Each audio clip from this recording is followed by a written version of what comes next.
안녕하세요. 평소에 듣기만 하던 이 채널에 용기를 내서 사연을 적어보게 되었습니다. 저는 남들이 부러워하는 집안의 외동딸로 태어났어요. 어떻게 보면 사람들의 부러움 때문에 어릴 때 시기 질투로 왕따를 당한 적도 있고 개인적으로 힘든 순간들도 많았지요. 아빠가 건설 쪽에서 일을 하셨고 인테리어 쪽에서도 이름을 날리셨거든요. 그래서 그런지 집에 선물 같은 게 많이 들어왔고 그 덕에 나름대로 풍족하게 지낼 수 있었어요. 그런데 아시잖아요. 어린애들은 시기 질투가 많은 거요. 초등학생이랑 중학생일 때 제가 좋은 책가방을 메고 학교에 가면 야, 지수 재수 없지 않냐? 지만 잘 사나? 맨날 저런 화려한 가방 메고 오고 진짜 재수 없어. 그러게 말이야. 그런데 그거 알아? 쟤 엄마 없잖아. 아빠만 있대. 그래서 아빠랑 둘이 산다는데? 헐, 진짜? 대박이다. 어쩐지 뭔가 마음에 안 들었는데 이혼 가정이었네. 헐. 애들 때문에 저는 학교에 이혼 가정이라는 게 소문이 났고 어릴 때는 그 사실을 꽁꽁 숨기고 싶었는데 소문이 난 순간 죽고 싶었습니다. 애들은 제가 이혼 가정이라는 것을 흠으로 생각해서 절 놀리기 시작했고 왕따 때문에 저는 그때부터 심한 우울증에 시달리게 되었어요. 결국에 중학교를 자퇴하고 대안학교에 들어가게 되었고 대안학교를 졸업하자마자 고등학교를 진학하지 않고 저는 검정고시를 봤습니다. 아빠는 지수야, 그래도 고등학교는 정규 교육과정을 통해서 공부하는 게 낫지 않겠니? 아니야, 아빠. 나 정말로 학교 생활할 자신 없어. 아침에 학교 갈 생각하면 숨이 막힐 것 같은 기분이야, 진짜. 그냥 검정고시 본 다음에 수능 봐서 대학 갈게. 아빠는 최대한 저를 이해해 주려고 하셨지만 아무래도 딸내미가 고등학교를 자퇴하고 검정고시를 본다는 사실에 걱정이 크셨나 봐요. 계속 걱정되어서 안절부절 하시더라고요. 딸내미가 좋은 것만 보고 좋은 이야기만 듣고 살았으면 좋겠는데 그게 불가능하게 되었으니까 저 때문에 탈모도 오고 전 너무 미안했습니다. 아빠, 나 때문에 마음 아프고 스트레스 받아서 미안해. 아니야. 우리 지수, 아빠 걱정은 하지 말고 시험 잘 보는 것만 생각해. 알겠지? 아빠는 지수가 어떤 상황이든 간에 항상 우리 지수 편이니까. 아빠가 무슨 말 하고 싶어 하는지 알겠지? 저는 아빠의 말에 미소를 지었습니다. 영원히 제 곁에서 저를 든든하게 서포트해주는 사람이었어요. 결국 저는 자퇴를 한 후 검정고시를 본 후에 2년간 수능 공부를 해서 서울에 있는 대학에 들어갔어요. 헐, 야, 지수 걔 그 대학교 들어갔대. 대박이다. 자퇴하더니 그 돌머리로 어떻게 그렇게 좋은 대학에 들어갔대? 그러니까 미쳤네. 세상 불공평하다. 우씨, 그 대학 가서도 왕따나 당해라. 길을 가다가 초, 중학교 때 같은 반 애들이 제 이야기를 하는 것을 전 들었습니다. 너무 놀라서 쥐구멍으로 숨고 싶었어요. 그런데 가만히 생각해보니까 제가 숨을 이유가 없는 겁니다. 문득 화가 치밀어 올라서 저는 제 뒷담을 까는 애들을 불러세워서 니네 뭐야? 아직도 나 괴롭히지 못해서 안 달랐니? 내가 부러우면 니들도 공부 열심히 해서 나처럼 대학 붙든가. 어디서 뒤에서 뒷담을 까고 있어? 진짜 어이가 없어서. 인생 그렇게 살지 마. 재수없어. 그리고 나 어릴 때의 내가 아니거든? 너네들이 뒷담 까고 나 괴롭히면 나도 너네들한테 똑같이 해줄 거니까 단단히 각오해. 알겠어? 저의 반격에 애들은 아무 말도 하지 못했어요. 그렇게 저는 성숙한 어른이 되었고 시간이 흘러 제 자신을 지킬 수 있게 되었습니다. 나름대로 행복했지만 어릴 때 겪었던 왕따의 트라우마는 쉽사리 지워지지 않았어요. 누군가 저에게 욕을 하든가 아니면 수군대는 소리를 들으면 견딜 수 없는 고통이 느껴졌습니다. 너무 힘들었어요. 그래서 대학생활도 겨우겨우 하고 친구를 제대로 사귈 수도 없었어요. 사람을 만나고 대하는 것이 저에게는 정말로 힘들었거든요. 게다가 제가 돈이 있다는 것을 알고 접근하는 남자들은 저를 이용하려고 혈안이 되어 있는 놈들이었습니다. 제가 좋은 차, 좋은 가방이 있고 좋은 옷을 입고 다니니까 저를 살살 구슬리면 저에게서 꽤나 짭짤한 수익을 얻을 수 있을 거라고 생각한 모양이더라고요. 대학생 때 잠깐 만난 남자친구는 네가 그러니까 왕따를 당하지. 진짜 나는 네가 잘 사는 집안 딸인 줄 알고 호감 가서 사귀었더니 완전 짠돌이잖아. 너 미쳤어? 우리 아빠가 잘 사는 거랑 네가 무슨 상관인데. 진짜 어이없다. 하, 내가 너한테 왜 돈을 써야 해? 내가 왜? 왜냐고? 내가 니랑 사귀어주니까. 이런 식으로 어처구니 없는 남자들을 만나다 보니까 마음속에는 지우기 힘든 상처들이 쌓였습니다. 힘들었어요. 하루하루 사는 게 지옥 같았고 저는 왜 나는 이렇게 이상한 사람들만 꼬이는 걸까? 내 인생은 왜 이렇게 힘들게 흘러갈까? 너무 힘들어서 학교를 가는 것조차 힘들었습니다. 세상에서 제일 힘든 게 인간관계더라고요. 사람들 앞에만 가면 제 자신이 너무너무 작아져서 사는 게 참 힘들었습니다. 하루하루 사는 게 거의 지옥이라고 보면 됐어요. 여튼 그렇게 삶을 살던 중에 운명처럼 한 남자를 만났어요. 죽으려고 연탄이나 사러 갔습니다. 바보처럼 저는 시장에 가면 무작정 연탄을 살 수 있을 거라 생각했어요. 부탄가스나 각종 자재를 파는 집에 가서 여기 연탄 팔아요? 아니, 요즘 누가 연탄을 써요? 그런데 연탄이 왜 필요하대? 저기 건너편 고깃집에서 연탄 쓰긴 하는데 거기서 하나 얻을 수 있나 물어보든가. 네, 알겠습니다. 축 처진 어깨를 가지고 저는 그 사장님이 말해준 연탄구이 고깃집으로 걸어가고 있었어요. 그런데 그때 저기요 하면서 누군가 헐레벌떡 달려오는 겁니다. 네? 뒤를 돌아보니 처음 본 얼굴에 청년이 있었어요. 그 청년은 그게 아니라 저쪽에 있는 국밥집 아들이거든요. 잠깐 제가 밖에서 스트레칭하고 있다가 그쪽이 연탄 찾는다는 거 듣고 자꾸 마음에 걸리더라고요. 혹시 안 좋은 생각하시는 거 아니죠? 네? 저는 당황해서 아무 말도 못했습니다. 순간 어떻게 내 생각을 읽었지? 내가 안 좋은 생각하는 거 어떻게 알았지? 멘붕이 왔습니다. 아무 말도 못하고 그 자리에서 얼음이 되어 서 있으니 그 남자는 얼굴에 그늘이 있어요. 뭔가 말 못할 사정이 있는 것 같아서 자꾸 마음에 걸리더라고요. 그러지 말고 나 따라와 봐요.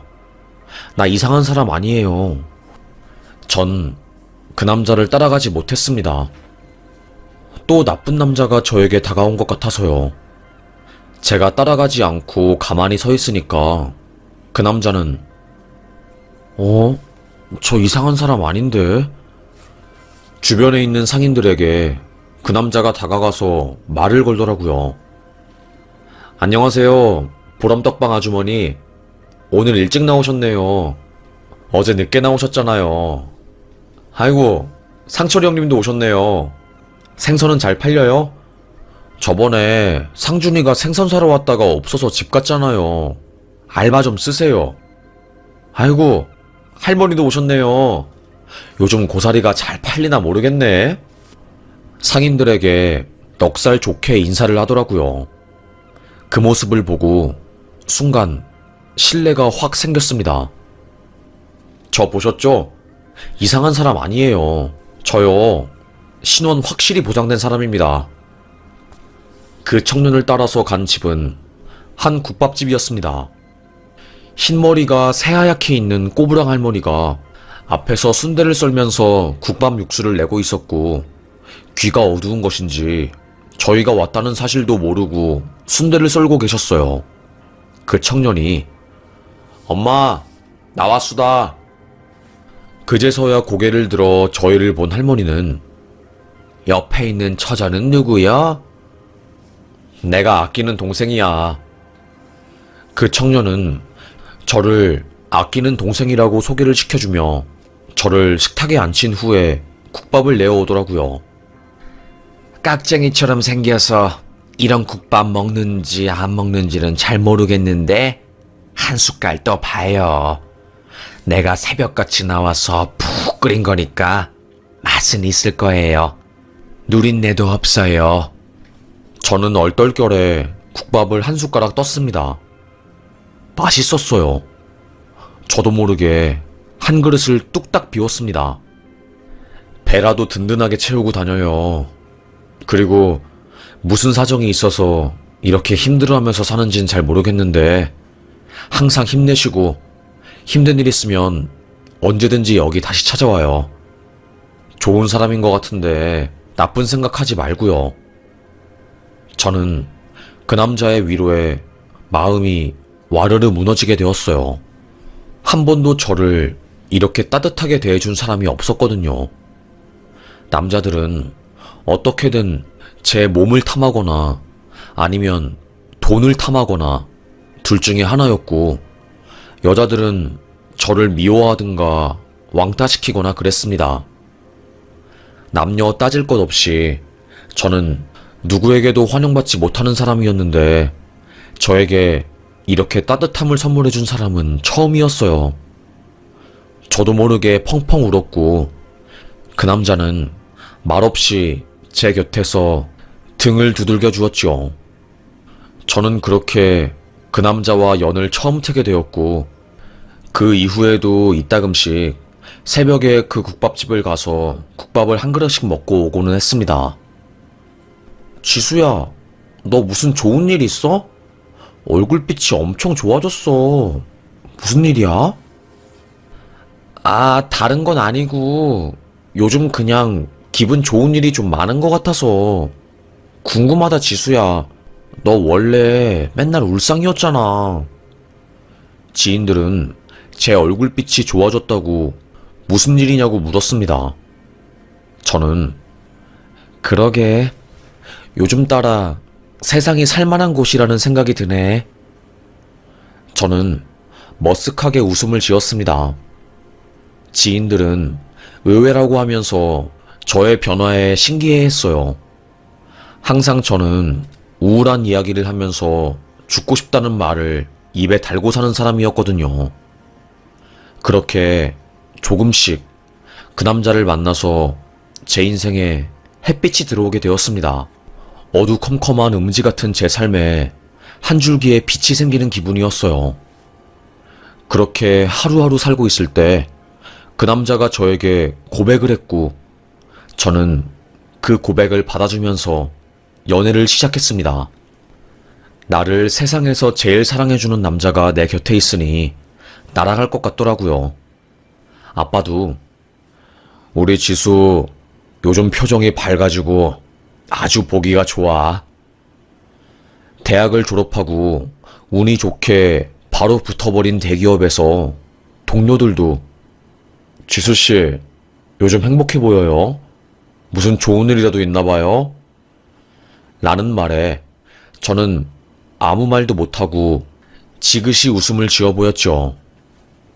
그 남자와는 딱 3년 연애를 했습니다. 저도 결혼할 나이가 되었고 그 남자도 결혼할 나이가 되어서 전 먼저 그 남자에게 결혼하자고 청혼을 했어요. 그런데 저희 둘 사이를 가로막는 딱 하나의 장애물은 바로 집안 차이였습니다. 제가 국밥집 아들이랑 사귄다는 이야기를 들은 동료들, 그리고 그 남자랑 결혼할 거라고 말을 하니 같은 직장 동료들은 소위 난리가 났어요. 뭐라고? 와, 지수씨, 남자 보는 눈 없다. 그렇게 쥐뿔도 없는 놈이랑 왜 결혼을 하려고 해? 지수씨, 집안에 돈도 많고 외동딸이니까 아빠 거 다 지수씨 거 아니야? 그놈, 그거 노리고 지수씨랑 결혼하려고 하는 거 아니야? 그러니까, 아니, 대기업에 좋은 대학까지 나오고 집안도 좋은 여자가 국밥집 아들이랑 결혼하는 게 대체 웬 말이야. 아무리 생각해도 이건 아니지. 사람들은 저를 뜯어말리고 그냥 아주 쌩 난리가 났습니다. 국밥집 하는 별 볼 일 없는 놈이랑 왜 결혼을 하냐. 그런 놈은 연애에서 끝내야 한다. 정신 차려라. 등등. 저도 동의를 안 하는 것은 아니었어요. 남들이 보기에는 집안도 별로고 홀엄마랑 함께 시장에서 힘들게 사는 사람이었으니까요. 그런데 저에게 그 남자는 제 목숨을 살려준 어떤 사람과도 바꿀 수 없는 너무나도 소중한 사람이었습니다. 저는 주변의 반대에도 불구하고 이 결혼을 밀어붙였어요. 아빠는 네가 그놈이랑 결혼하는 거 반대다. 아빠는 네가 어떤 결정을 하든 항상 응원하고 지지했지만 이건 아니야. 정말로 이건 아닌 것 같아서 말해주는 거다. 응? 아빠도 저를 반대했지만 저는 수긍할 수 없었습니다. 아빠는 모를 거야. 이 남자가 내 인생에서 얼마나 소중하고 감사한 사람인지. 진심으로 말하는 건데 이 남자 없으면 나 안 돼. 죽을 뻔한 걸 살려준 사람이 이 사람이라고. 나 사실 정말로 죽으려고 연탄 사려고 했어. 그런데 그 모습을 보고 나한테 따뜻한 밥 한 그릇 건네면서 위로해준 사람이 이 사람이라고. 생판 모르는 사람인데 나한테 그렇게 해줬다고. 동공이 파르르 떨렸습니다. 저도 모르게 눈물이 나오더라고요. 울부짖으면서 아빠에게 말을 하니까 아빠는 한숨을 푹 쉬면서 그래 지수야, 네가 행복할 수 있다면 아빠는 알겠다. 아빠가 너무 생각이 짧았네. 조건보다 더 중요한 게 우리 지수가 행복한 건데. 그치? 저는 고개를 끄덕였습니다. 그렇게 그 남자랑 결혼하게 되었어요.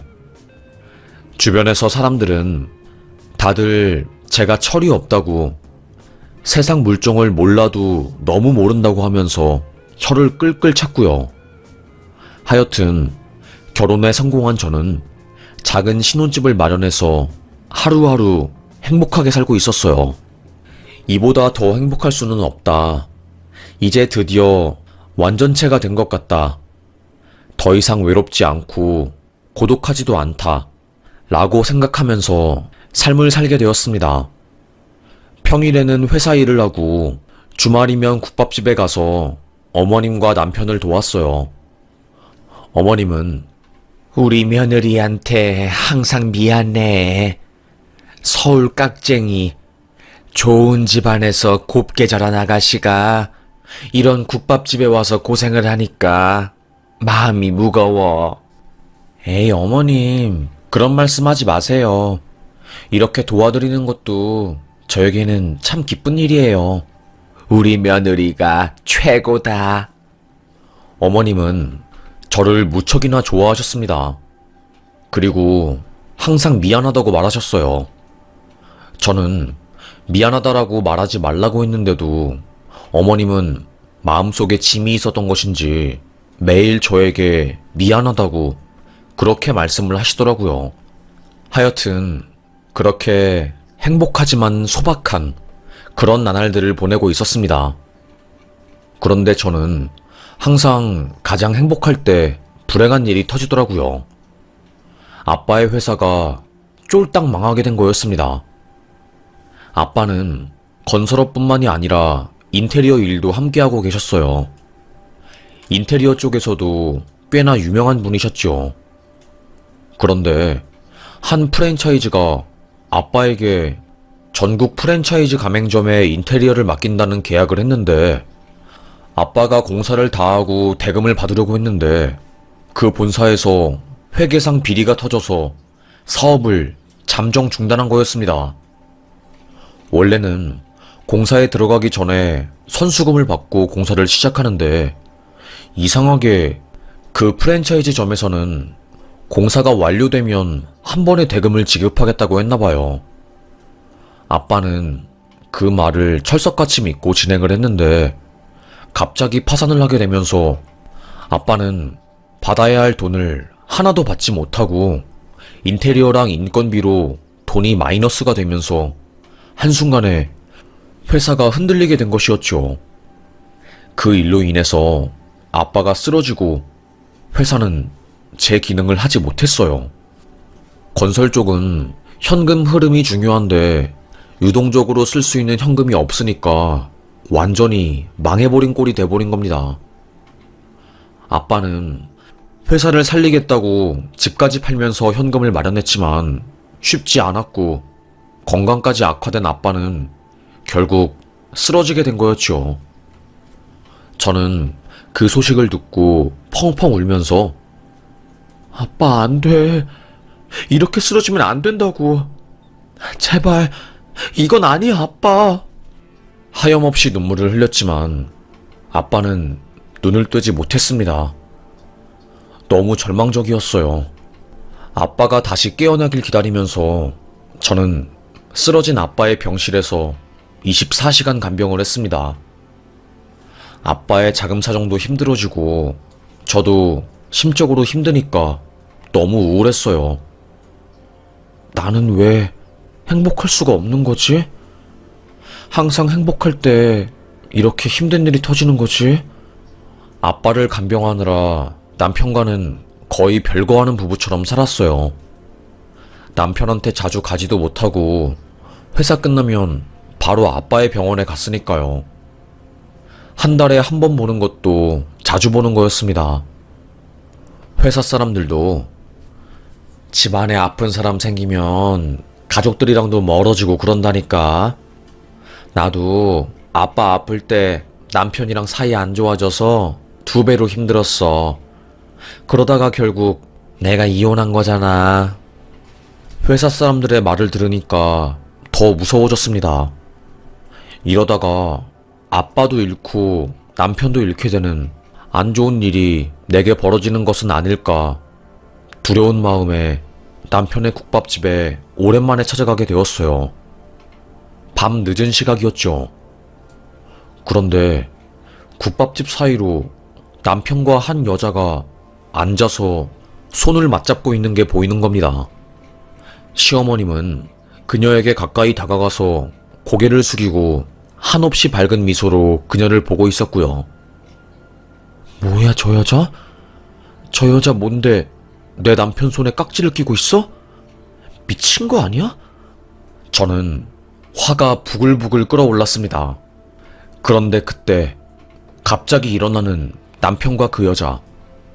그 둘은 팔짱을 끼고 국밥집 뒷문으로 나가더라고요.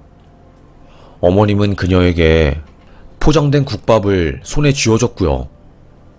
그리고 남편은 그 여자의 어깨에 자신의 머리를 살포시 기댔다가 팔짱을 낀 상태로 포옹을 하는데 순간 너무 열이 올랐습니다.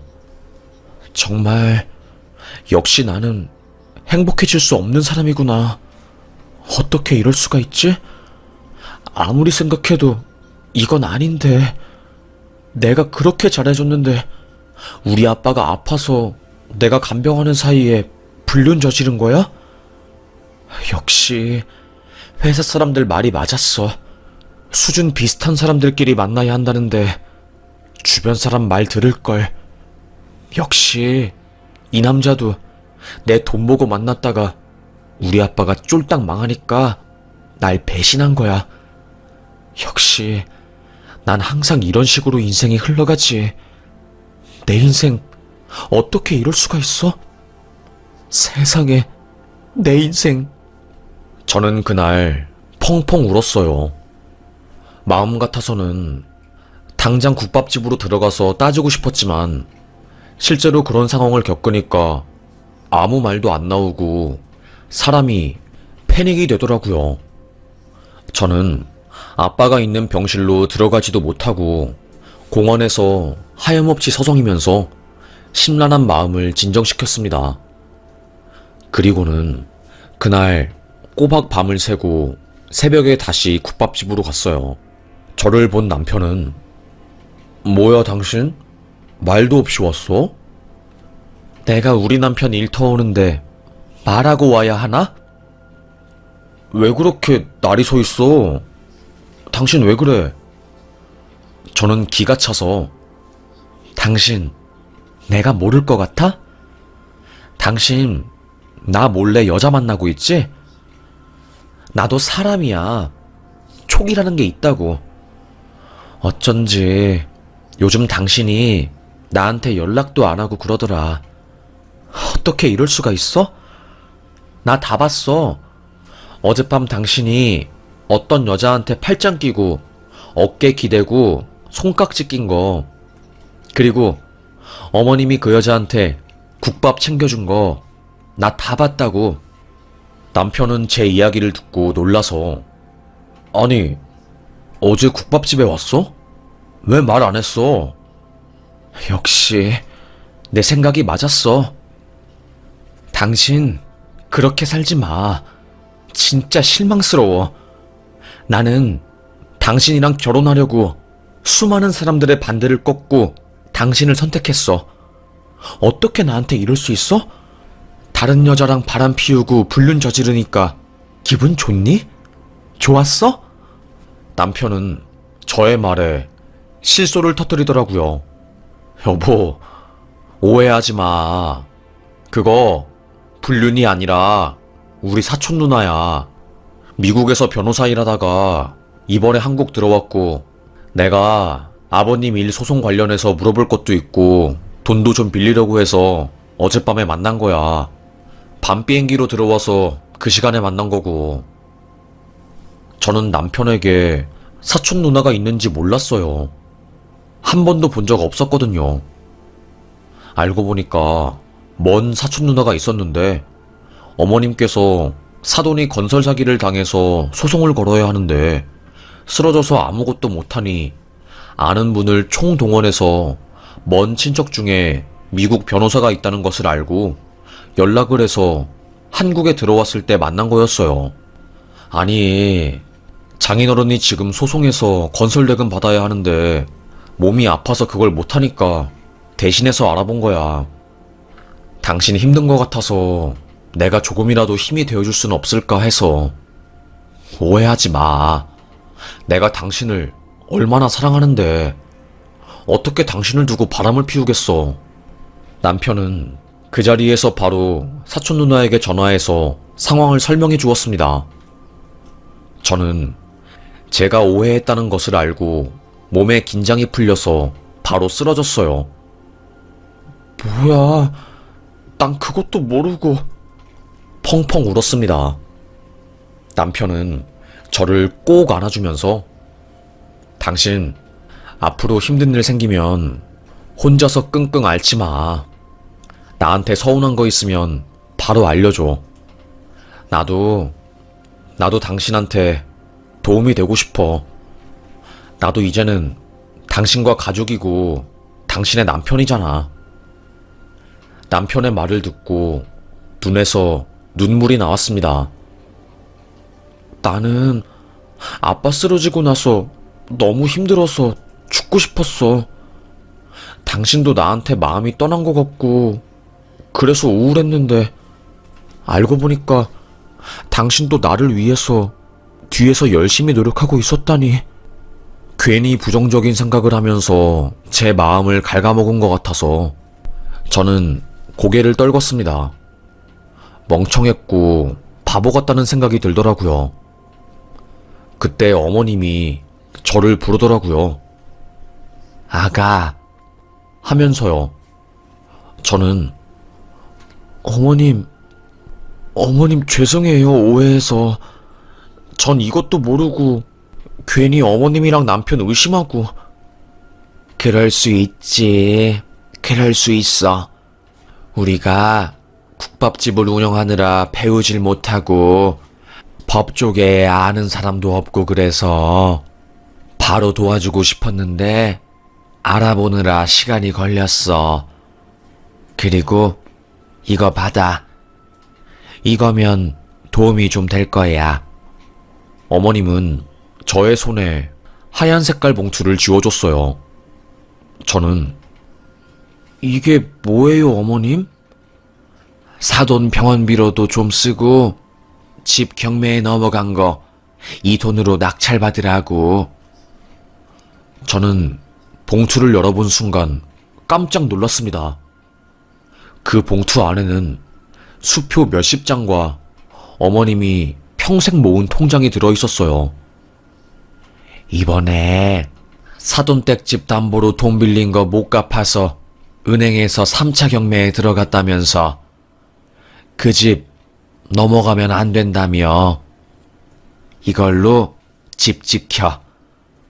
그리고 사돈 지금 병원비 밀린 것도 내고 남은 돈으로는 변호사랑 소송할 때 써. 저는 심장이 두근거렸습니다.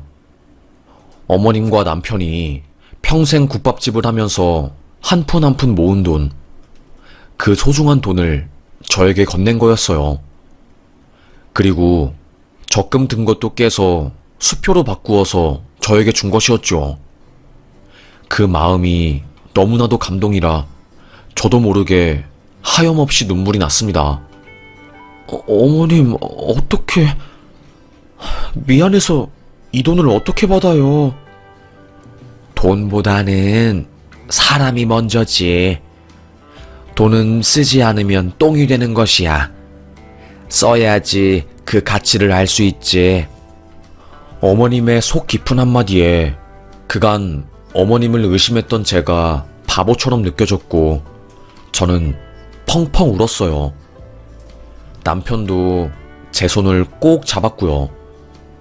그 다음날 남편의 사촌 누나와 함께 로펌에 가서 아빠가 못 받은 건설 대금 관련해서 형사소송을 준비하였고 동시에 아빠에게 사기를 친 그 프랜차이즈 대표에게도 민사소송을 걸었어요.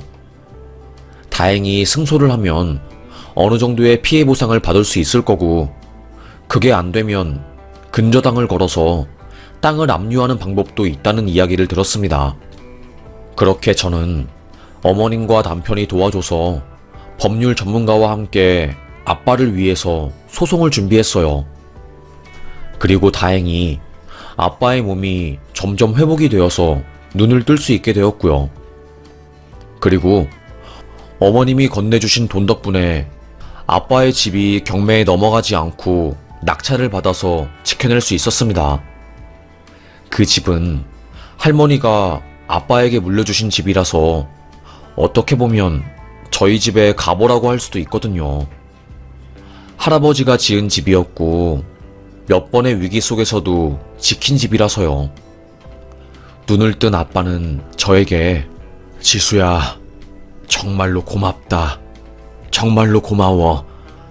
아빠가 쓰러져서 정신 못 차리는 동안 우리 딸이 딸 노릇을 톡톡히 했구나. 아빠, 이거 내가 한 거 아니에요. 어머님이 아빠 집 경매에 넘어간 거 막아야 한다고 하셔서 돈 보태주신 거고, 남편의 먼 사촌 누나가 미국 변호사 형사소송 전문가 일을 하고 있다고 해서 그분에게 상담도 하고 여러모로 많이 알아봐줘서 함께 소송 진행할 수 있었던 거예요. 저 말고 남편이랑 어머님이 정말로 고생 많이 하셨어요. 아빠는 저의 말을 듣고 깜짝 놀랐습니다. 그리고는 남편의 손을 꼭 잡고, 자네, 내가 사실 자네를 탐탁지 않게 여겼는데 이렇게 감동스럽게 내가 아플 때 내 딸을 지켜주고 나를 도와줬다니 다시 보이네. 정말 미안하네. 자네의 진면모를 알아보지 못하고 그저 시장에서 일한다는 이유 하나만으로 사람을 폄하했으니 말이야. 미안하네. 그리고 너무나도 고맙다네. 자네 덕분에 내가 심적으로 참 많이 편해지고 지금 상황도 어느 정도 해결이 될 수 있었어. 아버님, 아닙니다. 제가 도움이 되었다면 그것만으로 저에게 참 뿌듯한 일인 것 같아요. 그리고 아버님한테 언젠간 인정을 받고 싶었는데 이렇게 인정받을 수 있어서 너무나도 기쁘고 감사합니다. 아버님 덕분에 기분이 너무 좋네요. 그리고 빨리 쾌차하셔야죠. 아빠와 남편은 한층 더 가까워졌어요. 우리 아빠는 제 남편을 안 좋게 보고 마음에 안 들어 했는데 이번 일로 인해서 엄청 신뢰를 가지게 된 것이었죠. 생각한 것보다 현명하고 건실한 청년이라는 것을 아빠가 인정한 거였습니다. 그렇게 아빠는 퇴원을 하게 되었고 회사를 다시 살리기 위해서 주변에서 자금을 빌리고 하나 둘씩 정리를 해서 조금씩 다시 회사를 살렸습니다. 그리고 법적인 소송에서도 일부 승소 판정을 받고 보상을 받을 수 있게 되었어요. 물론 법이란 게 항상 피해자에게 불리하게 돌아가는 게 있어서 아빠도 억울한 부분이 있었지만 그럼에도 불구하고 상처받은 마음을 조금은 달랠 수 있었습니다. 아빠는 승소를 통해서 받아낸 돈을 가지고 다시 사업에서 현금 흐름을 마련하게 되었고 명불허전 아빠의 사업 수완으로 다시 보란듯이 일어나게 되었습니다. 다시 도약하는 것에 성공한 아빠는 번 돈으로 시어머니와 남편의 국밥집 인테리어를 해주고 지금은 그 누구보다 저희 남편 가게를 사랑하게 되었어요. 항상 아빠 회사 식구들이랑 회식이 있으면 제 남편 국밥집으로 가서 자랑을 하고 수육이랑 국밥을 먹곤 했죠. 그렇게 남편은 아빠에게 인정받게 되었고 저 또한 남편 덕분에 마음이 편해졌답니다. 회사 식구들도 저의 이야기를 듣고 남편이 드물게 정말로 진국인 것 같다고 인정해줬어요. 모두가 반대하는 결혼을 해서 저도 힘들고 결혼을 괜히 했나 싶은 순간들도 있었지만 묵묵하게 저를 기다려주고 절 응원해준 시댁 식구들과 남편 덕분에 힘든 인생의 위기를 넘길 수 있었던 것 같습니다.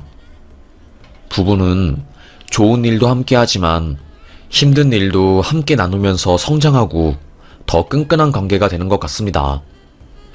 저에게 닥친 이 일들이 너무나도 원망스럽고 힘들 때도 있었지만 지금 돌이켜 생각해보면 이런 일들이 있어서 내가 더 성숙해지고 행복한 사람이 된 것 같다는 생각이 드네요.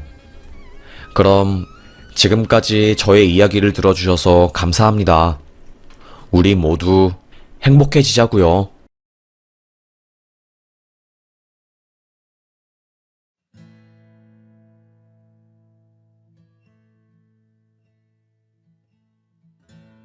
안녕하세요. 정말 아직도 생각할수록 역대급으로 복수한 일인 것 같아서 이렇게 사연을 적어보게 되었습니다. 저는 대형 로펌에서 비서로 일하는 사람이었어요. 좋은 대학 나와서 열심히 공부해서 그곳에 입사했죠. 그런데 아무래도 대형 로펌의 꽃은 변호사잖아요. 비서는 그냥 뭐라고 해야 할까요? 남들이 보기에는 시다바리 느낌이었죠. 그래서 항상 친구들이 너는 좋은 대학 나왔는데 로스쿨 들어가지 왜 비서로 들어간 거야? 그러게 말이야. 너 우리 학교에서 전교 1등 하지 않았니? 그래서 그 대학 들어간 줄 알았는데 왜 비서로 입사했어? 하긴 들어보니까 그 로펌이 연봉도 많이 주긴 하더라. 제 친구들의 반응은 저를 슬프게 했습니다. 변호사 되는 게 쉽니? 돈도 많이 들고 나는 아빠가 아프잖아. 그래서 나는 그냥 바로 취업해서 돈 벌 수 있는 일을 찾다가 비서한 거지. 그리고 너네들 말처럼 비서 돈도 잘 벌고 좋은 직업이야. 나는 이 직업에 자부심 가지고 살고 있어. 사회적 시선이 비서라는 직업에 대해서 고운 시선을 보내주지 않아요. 저도 그것을 잘 알았기 때문에 수긍을 하고 알았다고 받아들인 상황이었죠. 하여튼 그렇게 삶을 살다가 로펌에서 파트너 변호사로 계신 분이 저를 이쁘게 봐주셨어요. 우리 옥순 씨는 말도 잘하고 대학도 좋은 건 나오고 사는 습관이나 가치관이 건강한 것 같아서 좋은 사람 만났으면 좋겠네. 남자친구 있나? 없어요, 변호사님. 아휴, 맨날 일하고 집이랑 회사 왔다 갔다 하니까 사람 만나는 게 진짜 너무 힘든 것 같아요. 그렇지. 사람 만나는 게 참 힘들지. 그래서 말인데, 내가 아는 후배 변호사가 있거든. 뭐 대형 로펌 변호사는 아닌데 국선으로 활동하고 있고 사람이 참 좋아. 착하고 괜찮아. 옥순 씨는 내가 아끼는 비서이고 그 녀석도 내가 꽤나 소중하게 생각하는 후배니까 한번 소개시켜줄까? 어머, 소개시켜주시면 너무 감사하죠. 세상에, 감사합니다. 그렇게 저는 소개팅을 받게 되었어요. 그 남자는 저를 보자마자 이상형이라고 하면서 적극적으로 호감을 표시했고, 저도 그 호감이 싫지가 않았기 때문에 다 받아들였죠. 옥순씨, 우리 사귀어요. 나이도 있으니까 진지하게 만나봐요. 심장이 쿵 했습니다. 고백을 받은 저는 바로 그 남자랑 사귀게 되었고, 딱 6개월 연애하고 바로 결혼에 골인했어요. 양가 부모님들이 솔직히 처음에는 다들 반대하셨어요. 우리 부모님은 그래도 사계절은 지켜보고 결혼해야 하는 거 아니니? 우리 딸이 결정한 거니까 현명한 결정이라고 생각이 들고 우리 딸 응원하긴 하지만 그래도 걱정이 되네. 아니야. 진짜 이 남자 놓치면 나 결혼 못할 것 같아서 이렇게 빨리 결혼 추진하는 거야. 정말로 좋은 사람이니까 걱정하지 않아도 돼. 이렇게 저는 부모님의 허락을 받아냈어요. 그런데 문제는 시댁이었죠. 우리 아들이 변호사인데, 아니, 갑자기 변호사 사무실에서 비서로 일하는 아이를 며느리로 데리고 온다니 좀 당황스럽다? 엄마, 이 여자 진짜 괜찮아. 되게 열심히 살고 내가 배울 점도 많고 그래. 그러니? 믿어도 되는 거니? 진짜야. 그리고 명문대 나왔어.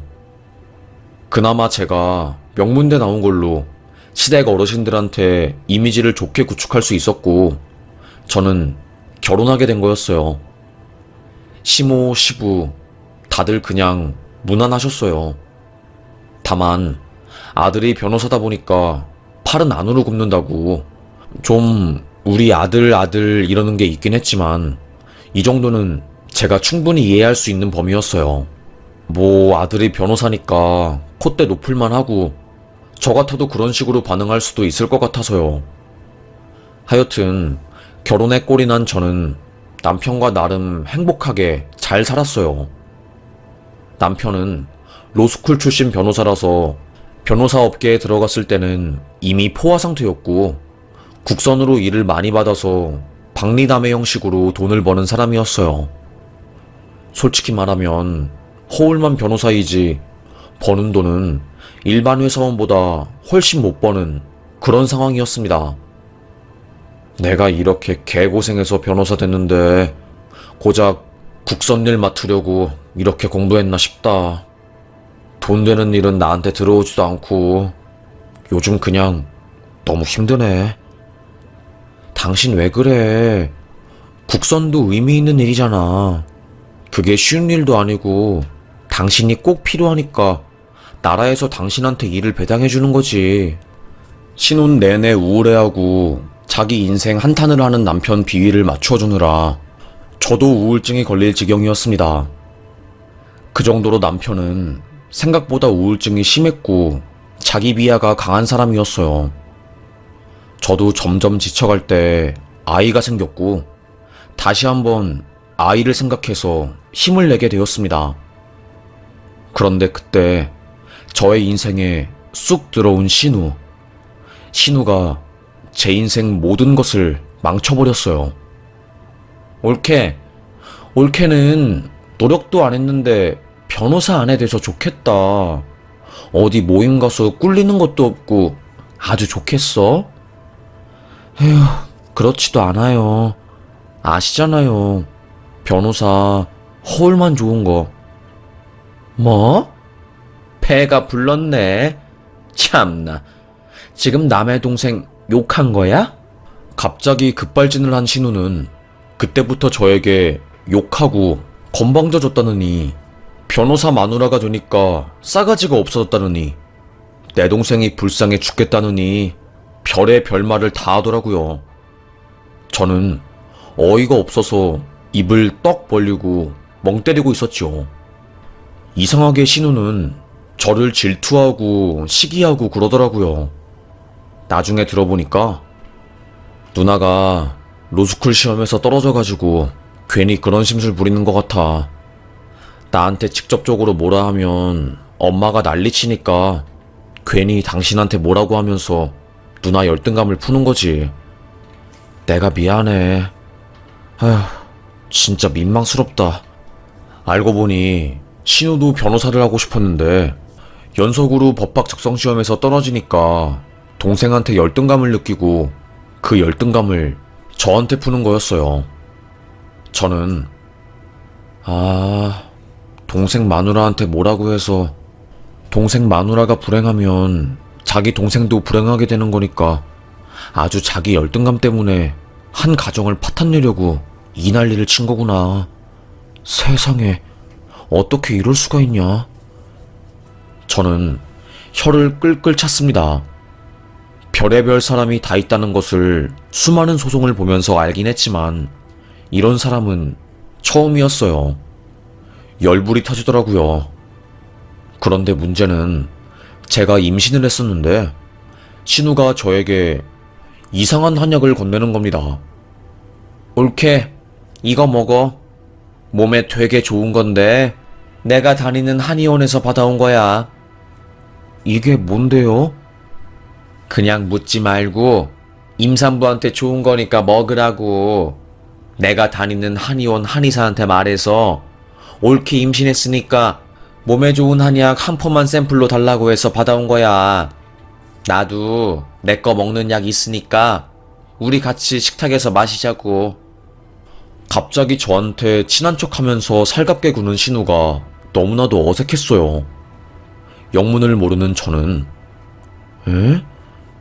무슨 꿍꿍이가 있는 거야 하면서 의심을 하고 그 한약을 먹지 않으려고 했는데 제 눈앞에서 같이 마시자고 하면서 똑바로 쳐다보는 신우 때문에 할 수 없이 그 한약을 벌컥벌컥 들이켰습니다. 이상하게 몸이 뜨거워지고 갑자기 머리가 핑 돌더라고요. 형님, 이거 괜찮은 거 맞죠? 왜 이렇게 머리가 아프지? 내가 왜 이러지? 진짜 미치겠네. 저는 점점 머리가 붕 뜨는 기분이었고 아랫배도 살살 아팠어요. 그래? 왜 그러지? 이거 이상한 거 아닌데? 그 한의사 진짜로 용한 한의사인데 왜 그러지 올케? 그런데 갑자기 신우가 소리치면서 어머, 큰일 났다. 내 거를 올케가 먹고 올케가 내 거를 먹었네? 세상에, 내가 먹는 한약은 다이어트 한약이라서 절대로 임산부가 먹으면 안 되는데. 세상에, 이거를 어쩌면 좋아? 네? 뭐라고요? 그게 사실이에요? 세상에, 말도 안 돼. 아니, 어쩜 좋아? 진짜로 미치겠네? 바로 병원에 달려갔습니다. 몸이 불덩이처럼 달아오르는 것 같았어요. 제가 원래 어릴 때부터 신장이 안 좋아서 한약이나 보약 같은 거 잘못 먹으면 온몸에 염증 반응이 올라와서 쇼크도 오고 그러거든요. 그런데 아이를 가졌는데 그 반응이 올라오는 것 같아서 제가 응급실에 뛰쳐갔습니다. 의사 선생님, 제발 저 좀 살려주세요. 제발요. 한약을 먹고 배가 아프다는 말을 들은 의사는 아무래도 당귀랑 임산부가 먹으면 안 되는 약재가 들어간 것 같다고 부인과 협진해서 한번 보겠다고 하셨어요. 일주일간 저는 병원에 입원을 해서 몸 상태를 확인했지만 다행히 큰 이상은 없었죠. 신우는 정말로 미안해 올케. 아니 나는 옳게 생각해서 준 건데 이런 일이 벌어질 줄은 몰랐어요. 에휴, 이미 벌어진 일인데 누가 누굴 탓하겠어요. 뭐 형님도 저를 위해서 한약을 준비했다고 하니까 저도 할 말 없죠. 그런데 상황은 대반전이 일어났습니다. 신우가 전화통화한 거를 제가 몰래 듣게 된 거였어요. 시모의 집에 갔는데 시모 집 아래층 복도에서 신우가 전화하는 게 들린 겁니다. 그러니까 내가 일부러 나도 한약 먹는 척 하면서 그 유산되는 한약 옳게 머그컵에 넣었는데 효과가 별로 없었어. 퇴원했다니까. 에이씨. 충격이었어요. 알고 보니까 신우는 일부러 제가 유산을 하길 바라는 마음에 친구 한의사한테 임산부가 먹으면 안 되는 약재들로만 달인 한약을 저에게 준 거였어요. 다행히 저는 아이는 지킬 수 있었지만 스트레스로 하혈을 하고 공황장애가 올 정도로 상황은 악화되었지요. 결국에 제가 아이를 가진 상태로 몸이 너무 약해지고 밥도 못 먹고 맨날 토하고 임신했는데 살이 빠지니까 저희 남편이 제 이모한테 전화를 해서 제가 엄마처럼 잘 따르는 이모의 집에 가서 태교를 했어요.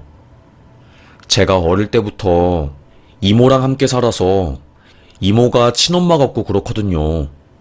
최대한 심적으로 안정을 취해야 해서 이모네 집에 가서 쉬다가 밥을 먹었는데 이모가 그러더라고요. 참, 니네 엄마가 너 키운다고 얼마나 고생한지 모른다. 너도 이제 아이 낳으면 알게 될 거다. 부모님이 얼마나 고생하신지. 정말로 엄청 고생하면서 키운 거야. 이모의 그 말을 듣고 저는 눈물이 왈칵 났어요. 저도 모르게 서러움이 쏟아져 버린 거였죠. 이모, 사실 신우가 저 괴롭혀요. 저 몸 아프게 된 것도 신우 때문이에요. 저의 말을 들은 이모는 깜짝 놀란 표정을 지었어요. 아니, 그게 무슨 소리니? 저는 결국 제가 겪은 것들, 유산되는 한약을 먹이려고 하고 스트레스 받는 말을 저에게 쏟아내면서 자기 열등감을 풀려고 하는 그런 일련의 모든 행위들을 이모랑 아빠한테 털어놓았고 아주 극대노한 이모와 아빠는 시댁에 찾아갔습니다. 나오쇼. 지금 내 딸한테 뭘 한 거야? 당신들이 그러고도 사람이야? 어? 철문을 두드리는 소리에 깜짝 놀란 시댁 어르신들이 나왔고, 아니, 사돈이 갑자기 여기에 무슨 일로 오신 겁니까? 말도 없이 뭐 연락이라도 한 통 주지. 당신 딸 때문에 우리 손주가 유산될 뻔한 사실은 알고 있습니까? 내가 미친다. 아니, 딸내미를 대체 어떻게 키웠길래 임신한 올케한테 한약 먹여서 아이 지우게 하려고 만들고 하혈하게 만들고 공황장애까지. 이게 사람입니까? 아빠는 정말로 목 놓아서 목에서 피가 날 듯이 화를 내면서 시댁한테 따졌어요. 시모는 당연히 팔은 안으로 굽는다고. 아니, 일부러 그 한약을 먹였다는 증거 있어요? 한약 그거 실수로 바꿔서 줬다잖아요. 참, 진짜 사람 민망하게 만들고 있어? 그냥 조용하게 넘어가면 될 일을 가지고. 시모도 상식을 벗어난 소리를 하더라고요. 저는 그 상황에서 스트레스 과다로 순간 실신을 했고 결국 아이는 유산을 하게 되었습니다. 시댁은 숙연해져서 저한테 아무 말도 하지 못했고 신우는 끝까지 자기는 잘못한 게 없다고 올케가 정신적으로 힘들어서 헛소리를 들은 거라고 하면서 발뺌을 하더라고요. 남편한테 당신 나 너무 억울해. 아니 내가 왜 신우 때문에 아이를 유산하고 이렇게 힘들어야 하는데? 진짜 미치겠어. 당신이 어떻게 좀 해봐. 응? 제발. 진짜 미치겠다고. 남편도 처음에는 한숨을 푹 쉬면서 두나, 내 와이프한테 뭐 하는 짓이야? 시자짓도 정도껏 해야지. 라면서 저 대신해서 화를 내주었어요. 그런데 유산하고 우울증에 걸린 제가 계속 힘들어하니까 남편도 지쳐갔어요.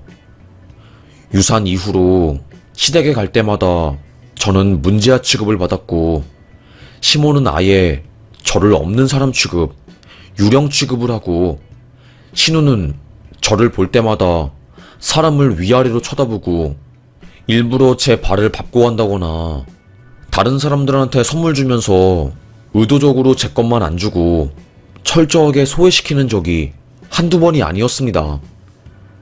시댁에서 저는 완벽하게 왕따가 되어버렸어요. 그러다가 변호사 남편이 주식으로 전세자금을 싹 다 날려버리고 한순간에 집 보증금을 올려줘야 하는데 돈이 없으니까 어쩔 수 없이 시댁으로 들어가서 살게 된 거였죠. 시댁에 들어가니까 저는 마주치기 싫은 사람들을 맨날 마주쳐야 했고 남편은 자기 편이 있는 곳으로 와서 그런지 물 만난 고기처럼 기세등등하게 살기 시작한 겁니다. 참다 제가 우리 그냥 반지하에 살더라도 우리끼리 살면 안 돼? 나 심적으로 너무 힘들어. 그냥 죽을 것 같아. 아침에 눈 뜨면 심장이 쿵쿵대서 살 수가 없다고. 시모도 그렇고 신우도 그렇고 너무 싫어. 나도 이제는 당신 투정 부리는 거 받아주는 거 지친다. 아니, 우리 엄마랑 누나가 뭘 그렇게 잘못했냐? 툭 까놓고 이야기해서 우리 누나가 일부러 아이 유산시키려고 했다는 확실한 증거 있어? 진짜 당신 때문에 나도 가족이랑 사이 안 좋아지고 힘들어 죽겠어. 남편의 한마디에 저는 와르르 억장이 무너지게 되었습니다. 이혼해. 저는 이혼하자는 말을 한마디 남긴 채 짐을 싸서 친정으로 들어오게 되었고 친정 식구들은 차라리 잘됐다 내 딸. 거기서 고생하면서 사는 꼴은 못 보겠다. 인간이 안 된 집안에 들어가서 얼마나 마음고생이 심했겠어. 안 그래? 저는 고개를 끄덕이면서 결국 이혼을 하게 되었어요. 이혼하니까 숨통이 트이더라고요. 이혼한 사람들이 살기 위해서 이혼을 한다고 하던데 저는 그 말이 뭔 말인지 절절하게 느낄 수 있었습니다. 이혼 후에 3년간 아무도 못 만나고 힘들게 살다가 이직한 회사에서 좋은 남자를 만나게 되었고 저는 조심스럽게 재혼을 하게 되었어요. 다행히도 시댁에서 저를 엄청 이뻐해 주었죠. 전 시댁과는 다르게 현 시댁은 저를 있는 그대로 받아주고 아껴주시는 분들이었습니다. 아이고, 가정 형편이 힘들었을 텐데 현실에 좌절하지 않고 꿋꿋하게 살아서 좋은 대학 가고 이렇게 번듯한 회사 다니는 우리 며느리가 우리는 정말 자랑스러워. 아주 우리 며느리 볼 때마다 마음이 든든하고 그렇다니까. 어디서 이렇게 복덩이가 들어온지 몰라. 그러게 말이야. 우리가 참 아들 교육을 잘 시켰어. 이렇게 야물딱지고 웃는 것도 어여쁘고 선하고 착한 며느리가 우리한테 와줬으니 말이야. 어머님, 아버님은 천사였습니다. 아버님은 안과 의사였고 어머님은 부인과 의사였어요. 두 분 다 해외에서 의료봉사를 10년 넘게 하다가 건강 문제로 한국에 들어와서 병원을 운영하고 계셨어요. 늦둥이로 아들을 낳았지만 아들한테 본인들의 인생을 올인하는 것보다는 자식을 하나의 개별적인 사람으로 독립된 개체로 인정해 주었죠. 그래서 아들한테 집착을 한다거나 며느리를 괴롭히거나 그런 게 하나도 없었습니다. 저요, 사실 많이 힘들었는데 정말 재혼하고 나서 인생이 활짝 편 것 같아요. 하루하루 너무 행복하고 감사해요. 이보다 더 반짝반짝 인생이 빛날 수가 없어요. 재혼한 저를 본 친구들은 야, 너 얼굴빛이 엄청 좋아졌다. 시댁에서 사랑 엄청 많이 받고 사나봐? 그러니까 사랑 많이 받고 남편이랑 사이도 좋은가 봐. 옥순이 아주 인생 활짝 폈네. 친구들조차 저의 변화를 알아차릴 정도였습니다. 이따금씩 신우가 저를 괴롭힌 것, 시댁에서 시집살이 때문에 스트레스로 유산한 것, 이런 트라우마들이 올라와서 제가 힘들 때가 있었지만 그래도 시어머님이랑 시아버님 그리고 남편이 너무 좋은 사람들이라서 제가 버틸 수 있었어요. 참 감사했죠. 그런데 그때 세상에 제가 시모의 병원에 정기검진을 하러 간 날이었어요. 아무래도 다른 곳보다는 시어머님 산부인과에서 검진을 받는 게 편하고 좋을 것 같아서 갔는데 그때 전 신우가 그 병원에 떡하니 앉아있는 겁니다.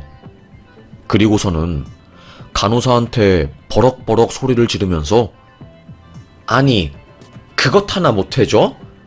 그냥 사람 한 명 살린다고 치고 해주면 될 거 아니야. 미치겠네. 억지로 떼를 쓰고 있는 모습이 보인 겁니다. 저는 이게 무슨 일인가 싶었어요. 가만히 들어보니까 전 신우는 산부인과에 와서 자기가 임신할 수 있는 몸이라는 진단서를 떼달라고 난리를 친 거였어요. 그런데 검사 결과 전 신우는 임신을 할 수 없는 원인 불명의 불임이었고 그래서 거의 높은 확률로 시험관을 통해서만 임신이 가능하다는 진단을 받은 거였죠. 신우와 결혼을 전제로 사귀고 있는 그 남자가 결혼하기 전에 건강한 사람인지 알고 싶다고 하면서 진단서를 떼오라고 했나봐요. 그런데 알고 보니 자기가 불임의 몸이라는 것을 알게 된 신우는 산부인과에서 떼를 쓰면서 허위 진단서를 떼달라고 난리를 친 거였죠. 에휴, 정말 장난 아니었습니다. 소름이 끼칠 정도였어요. 어찌나 목청이 큰지 안내데스크 간호사들이 귀를 막고 이런 식으로 떼쓰면 경찰 부릅니다. 허위 진단서는 저희가 못 떼드려요. 이런 식으로 하면 의료법 위반이라서 정말로 큰일 난다고요. 제가 안내데스크로 성큼성큼 걸어가서 전신우에게 어머 하면서 말을 걸자 전신우가 저를 딱 보면서 욕을 하더라고요. 뭐야? 네가 왜 여기 있어? 재수없게. 안 그래도 짜증나 죽겠는데 네 얼굴 보니까 더 짱나네. 내 눈에 띄지 말라고 했지? 정말로 여전하시네요. 뭐 이제는 남남이니까 이 일에 끼어들긴 싫은데 적어도 여기 병원이니까 좀 조용히 해주세요. 여기 혼자 있는 거 아니잖아요. 아, 진짜 싸가지 없네. 전신우가 손을 들어서 제 뺨을 때리려고 한 순간 진료실에서 시어머님이 나왔어요. 안에서 소리를 다 듣고 있으셨던 거였죠. 헛쭈, 네가 우리 며느리 괴롭힌 그 전신우구나. 내가 분명히 환자분한테 허위 진단서 못 대준다고 했을 텐데 사람 골 아프게 왜 이렇게 난리를 치는 거지? 응? 경찰 부를까? 아니면 혼자서 걸어 나갈래? 선택해. 카리스마 넘치시는 시어머님은 존댓말과 반말을 섞어가면서 전신우에게 경고를 때렸습니다. 전신우는 진짜 쪼잔하네 라고 욕을 한 뒤 뒤를 돌아서 제 어깨를 팍 밀쳤는데 그 순간 자기가 자빠진 거였습니다. 아까 전신우가 안내데스크 직원들한테 난동을 치면서 물 뿌리고 손소독제 바닥에 던지고 그런 과정에서 바닥이 엄청 미끌미끌해진 거였어요. 그 상황에서 제 어깨를 밀다가 자기가 나자빠져 버린 거였고 넘어지면서 다리에 피가 나서 하얀 색깔 원피스가 붉게 물들어진 거였습니다. 아씨, 진짜 미치겠네. 오늘 왜 이렇게 일이 안 풀려? 10원짜리 욕을 하면서 전신우는 자존심 때문에 안 아픈 척을 했지만 넘어지는 과정에서 치마 옆면이 푹 찢어져서 팬티가 보이는 신우는 참 초라해 보이고 비참해 보였어요. 시어머님은 다시는 내 병원에 오지 마세요. 그리고 내 며느리, 이제는 나의 하나뿐인 소중한 며느리한테 욕한다면 가만히 있지 않을 겁니다. 경찰 불러서 모욕죄로 고소하고 협박한 것 전부 다 형사소송 때릴 겁니다. 알겠어요? 어머님의 한마디에 전신우는 쫄았는지 홀라당 도망쳤고 그 모습을 뒤에서 본 저는 좀 쌤통이었어요. 그러게 착하게 살지. 괜히 심술 부려서 아주 꼴 좋다. 기분 좋았습니다. 집에 가서 재혼한 남편한테 이 이야기를 하니까 와, 우리 엄마 많이 참았네. 우리 엄마 성격이 진짜 대장부 성격이거든. 그래서 정의롭고 그러다 보니까 길거리에서 위험한 일 처한 사람들 무조건 도와주고 그래. 원래 엄마 성격이었으면 당시 전신우 머리채 잡고 빙빙 돌리고 배 걷어차고 뺨 날리고 진짜 난리도 아니었을 거야. 그런데 엄마가 나이도 드시고 그래도 당신 앞이라고 점잖게 해결했네. 남편의 말을 들으니까 시모가 전신우한테 한 짓은 아주 약과였어요. 저는 속으로 엄청 든든했습니다. 이야, 무슨 일이 있든 항상 내 편을 들어주는 시모가 있으니까 세상 이렇게 든든할 수가 없네. 너무 감동이다. 정말로 나는 전생에 무슨 일을 했길래 이렇게 재혼한 시댁이 좋을 수가 있지? 싶을 정도였습니다. 시모는 시댁 잘못 걸리면 원래 이런 거지. 에휴, 우리 며느리 내 신경은 쓰지 말고 상처받은 마음 잘 보듬어주고 다스리거라. 알겠지? 그리고 항상 우리는 며느리 편이야. 어머님의 위로에 저는 눈물을 펑펑 쏟았어요. 어머님도 일찍이 엄마를 여의고 혼자서 악바리로 공부를 했다고 하더라고요. 원래 유학을 갈 기회가 있었는데 아빠가 아파서 병원비 때문에 유학을 가지 못하고 그랬답니다. 그래서 어머님이 저를 더 좋아하신 거였어요. 저도 엄마를 일찍 여의고 아빠가 아파서 병원 생활을 하느라 변호사가 되지 못하고 비서로 일하면서 현실과 타협을 하고 돈을 벌었으니까요. 어머님은 저를 통해서 본인의 젊은 시절이 생각이 난 거고, 그래서 저에게 더 잘해주고 그런 거였습니다. 저에게 잘해주는 일련의 행위가 자신의 어린 시절 자신에게 잘해주는 것 같은 기분이 들어서 그런 거라고 하더라고요. 참 마음이 싱숭생숭했어요. 그렇게 전신우와의 우연한 만남 이후로 조금 기분이 안 좋았다가 다시 회복하게 되었어요. 평범하게 재혼한 남편과 행복하게 살던 도중에 너무나 놀란 이야기를 전해들었습니다. 옥순아, 네가 네 전시댁 이야기 듣기 싫어하는 건 아는데 네 신우 이번에 난리 난 거 알아? 에? 그게 무슨 소리야? 네가 우리 전신우 이야기를 어떻게 알아?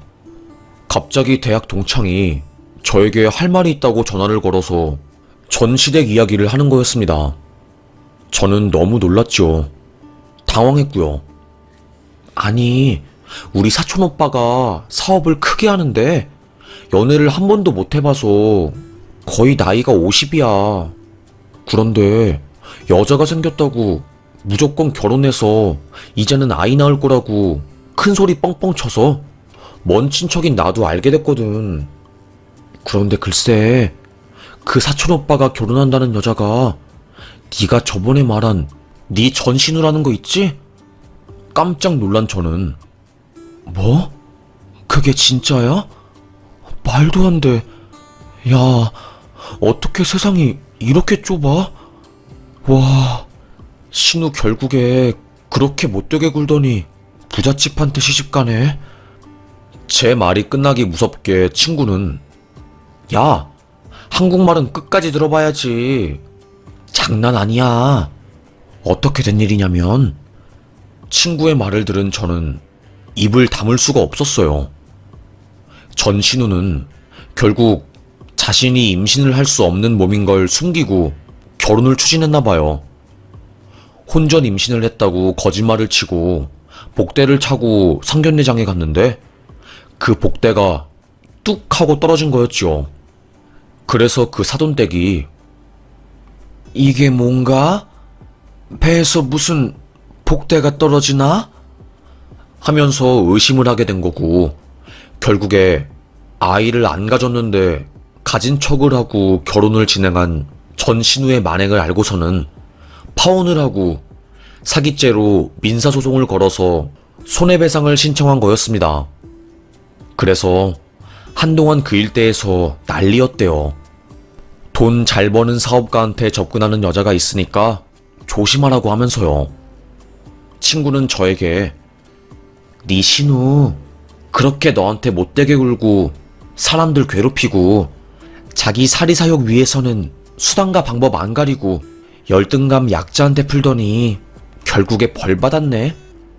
소송 걸리고 결혼도 엎어지고 졸지에 불임 사실도 알았으니 내가 건너 들어보니까 네 전신우 정신과 약 먹다가 지금은 아예 병원에 입원했다는데? 와, 듣던 중 반가운 소식이었어요. 전신우는 자기의 열등감을 해소하기 위해서 앞으로 태어날 조카도 유산시키려고 시도한 여자였고, 임신한 저를 스트레스 받게 해서 하혈까지 하게 만든 악마 그 자체였거든요. 그런데 세상이 공평하지가 않고 착한 사람이 손해받고 악하고 영리하고 예의 없는 사람들이 오히려 더 잘 먹고 잘 산다는 것을 알았기 때문에 전신우도 그럴 것 같아서 애써 소식 듣지 않으려고 했거든요. 그런데 잘 살기는커녕 소송 걸리고 파혼당하고 사기쳐서 딱 걸리고 우울증에 공황장애까지 와서 정신과에 입원하고, 참 세상 일 모른다는 말이 뭔지 이번에 절절하게 깨닫게 되었어요. 우리 아빠랑 이모는 참 인생이 알 수가 없어. 그때 우리가 네 전시댁에 찾아가서 깽판 칠 때는 그 누구보다 콧대 높게 뻔뻔하던 사람들이 이제는 콧대가 완전히 꼬꾸라져서 망해버린 인생이 되어버렸으니 말이야. 반면 너는 좋은 사람 만나서 하하호호 웃으면서 세상에서 제일 행복한 여자로 살고 있고, 참 이런 거 보면 세상은 그래도 아직은 공평하다는 생각이 든다. 저는 이모의 말에 공감했습니다. 저도 몰랐거든요. 제가 손가락 까딱 안 하고 시댁한테 복수를 하게 될 줄은요. 특히나 전신우가 이렇게 인생이 망가지니 참 묘한 감정이 올라왔습니다. 그렇게 저는 자멸한 그들 덕분에 가슴속의 화병이 사르르 사라지는 듯한 기분이 들었고, 지금은 너무 후련하고 행복하네요. 결혼 한번 잘못했다가 인생 전체가 꼬여서 매일매일이 눈물바다였고, 너무 힘들어서 그냥 죽고 싶었던 적도 한두 번이 아니었는데, 이제는 현재가 행복하니까 과거는 생각이 나지도 않고, 재혼이지만 처음 사랑한 것처럼 열렬하게 행복하게 살게 되었네요.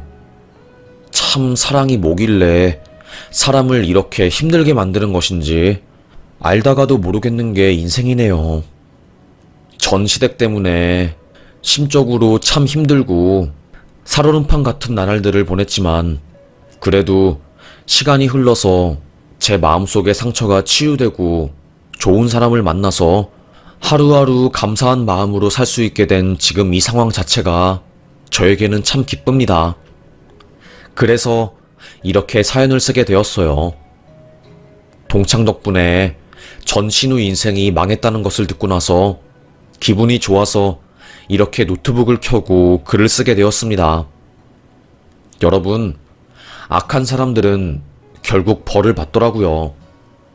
그러니까 우리 누군가를 미워하는 것에 시간을 쓰기보다는 더 아름답고 행복한 것들을 느끼면서 사는데 우리의 인생을 써요. 누군가랑 싸우고 미워하면서 시간을 보내기에는 아직 우리네 인생이 너무나 짧잖아요. 그리고 우리는 그 누구보다 행복할 자격이 있어요. 우리는 우리 존재만으로 빛나는 사람들이니까요. 모두들 파이팅 합시다. 이야기 들어주셔서 감사합니다.